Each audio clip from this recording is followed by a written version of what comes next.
Kelanchal times, हर खबर पर हमारी नजर।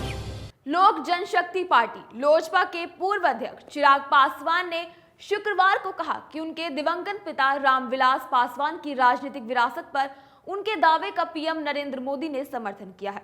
चिराग ने अपने चाचा और केंद्रीय मंत्री पशुपति कुमार पारस के रामविलास पासवान का असली उत्तराधिकारी होने के दावे के बारे में पूछे जाने पर कहा, लोकसभा चुनाव में किस सीट पर कौन चुनाव लड़ेगा, यह फैसला राष्ट्रीय जनतांत्रिक गठबंधन यानी कि एनडीए को संयुक्त रूप से लेना है, लेकिन मेरे पिता की विरासत पर मेरे दावे का समर्थन प्रधानमंत्री पहले ही कर चुके हैं, जो गठबंधन में सबसे बड़े नेता हैं।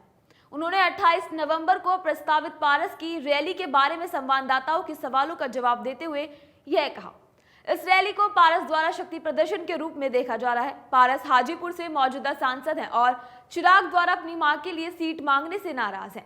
पासवान ने कहा, इसके अलावा जब प्रधानमंत्री ने हाल में तेलंगाना की एक रैली में बिहार के सीएम नीतीश कुमार को मेरे पिता के प्रति दुर्व्यवहार के लिए फटकार लगाई थी, तो उन्होंने मेरा नाम लिया, न कि अपने मंत्रिमंडल के किसी सदस्य का।